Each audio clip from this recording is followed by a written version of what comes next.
The sea serpent. There is one vice that is absolutely unknown to the red man. He was born without it, and amongst all the deplorable things he has learned from the white races, this, at least, he has never acquired. That is the vice of avarice. That the Indian looks upon greed of gain, miserliness, avariciousness, and wealth accumulated above the head of his poor neighbor as one of the lowest degradations he can fall to, is perhaps more aptly illustrated in this legend than anything I could quote to demonstrate his horror of what he calls the white man's unkindness. In a very wide and varied experience with many tribes, I have yet to find even one instance of avarice, and I have encountered but one single case of a stingy Indian. And this man was so marked among his fellows that at mention of his name his tribespeople jeered and would remark contemptuously that he was like a white man, hated to share his money and his possessions. All red races are born socialists, and most tribes carry out their communistic ideas to the letter. Among the Iroquois, it is considered disgraceful to have food if your neighbor has none. To be a credible member of the nation, you must divide your possessions with your less fortunate fellows.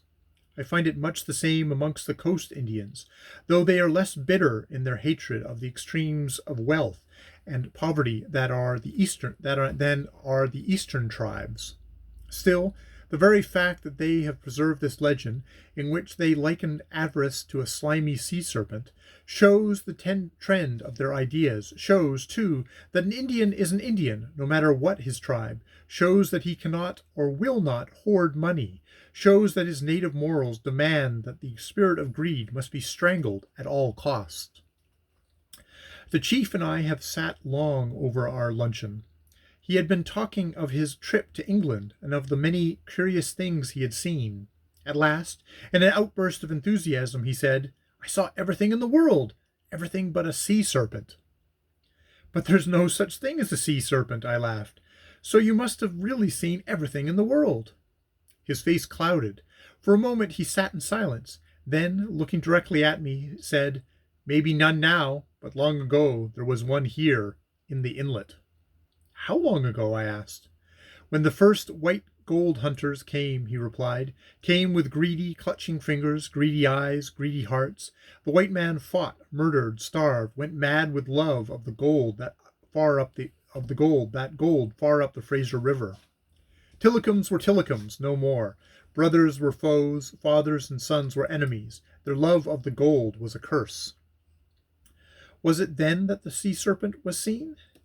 I asked, perplexed with the problem of trying to connect the gold seekers with such a monster. "Yes, it was then, but—" He hesitated, then plunged into the assertion, "But you will not believe the story if you think there is no such thing as a sea serpent." "I shall believe whatever you tell me, chief," I answered. "I am only too ready to believe. You know I come of a superstitious race, and of all my associations with the palefaces has never yet robbed me of my birthright to believe strange traditions." "You always understand," he said after a pause. It's my heart that understands," I remarked quietly. He glanced up quickly, and with one of his all too few radiant smiles, he laughed. "Yes, skookum, tum-tum." Then, without further hesitation, he told the tradition, which, although not of an ancient happening, is held in great reverence by his tribe. During its recital he sat with folded arms, leaning on the table, his head and shoulders bending eagerly towards me as I sat at the opposite side. It was the only time he ever talked to me when he did not use emphasizing gesticulations, but his hands never once lifted. His wonderful eyes alone gave expression to what he called the legend of the Saltchuck Oluk, sea serpent. Yes, it was during the first gold craze, and many of our young men went as guides to the whites, far up the Fraser. When they returned, they brought these tales of greed and murder back with them, and our old people and our women shook their heads and said evil would come out of it. But all our young men, except one, returned as they went, kind to the poor, kind to those who were foodless, sharing whatever they had with their tillicums. But one, by name of Shak, the hawk, came back with hordes of gold nuggets. Chickaman. He was everything. He was rich like the white men, and, like them, he kept it. He would count his chickaman. count his nuggets, gloat over them, toss them in his palms. He rested his head on them as he slept. He packed them about with him through the day. He loved them better than food, better than his tillicums, better than his life.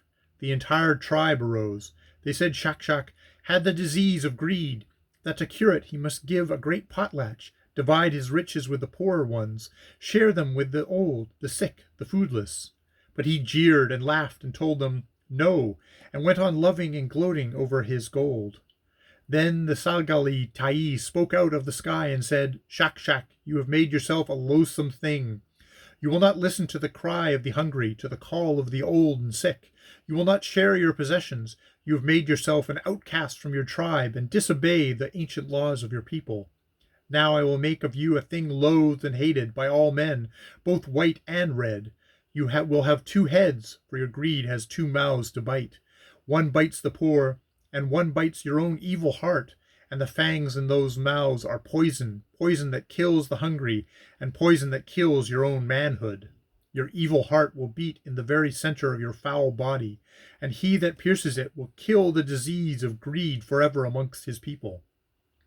And when the sun arose above the north arm the next morning, the tribespeople saw a gigantic sea serpent stretched across the surface of the waters. One hideous head rested on the bluffs at Brockton Point. The other rested on a group of rocks just below Mission, at the western edge of North Vancouver. If you care to go there someday, I will show you the hollow in one great stone where that head lay. The tribespeople were stunned with horror. They loathed the creature. They hated it. They feared it. Day after day it lay there, its monstrous heads lifted out of the waters, its mile-long body blocking all entrances from the Narrows, all outlets from the North Arm. The chiefs made council. The medicine men danced and chanted, but the Salt Chuck Ulloch never moved. It could not move, for it was the hated totem of what now rules the white man's world, greed and love of Chickamauga. No one can ever move the love of Chickamauga from the white man's heart. No one can ever make him divide all with the poor. But after the chiefs and medicine men had done all in their power, and still the Salt Chuck Ulloch lay across the waters, a handsome boy of 16 approached them and reminded them of the words of the Lgnds, that he that pierced the monster's heart would kill the disease of greed forever amongst his people. Let me try to find this evil heart. Oh, great men of my tribe, he cried, let me war upon this creature. Let me try to rid my people of this pestilence. The boy was brave and very beautiful. His tribespeople called him Tanas, little chief, and they loved him. Of all his wealth of fish and furs, of game and hiwak, large shell money, he gave to the boys who had none. He hunted food for the old people. He tanned skins and furs for those whose feet were feeble, whose eyes were fading, whose blood ran thin with age. Let him go, cried the tribespeople. This unclean monster can only be overcome by cleanliness. This creature of greed can only be overthrown by generosity. Let him go. The chiefs and the medicine men listened, and then consented. Go, they commanded, and fight this thing with your strongest weapons, cleanliness and generosity. The Tanas turned to his mother. I shall be gone 4 days, he told her, and I shall swim all that time. I have tried all my life to be generous, but the people say I must be clean also to fight this unclean thing. While I am gone, put fresh furs on my bed every day, even if I am not here to lie on them. If I know my bed, my body, and my heart are all clean, I can overcome this serpent. Your bed shall have fresh furs every morning, his mother said simply. The Tanas then stripped himself, and with no clothing save a buckskin belt into which he thrust his hunting knife, he flung his lithe young body into the sea. But at the end of the 4 days he did not return. Sometimes his people could see him swimming far out in mid-channel, endeavoring to find the exact center of the serpent, where lay its evil, selfish heart. But on the 5th morning they saw him rise out of the sea, climb to the summit of Brockton Point, and greet the rising sun with outstretched arms.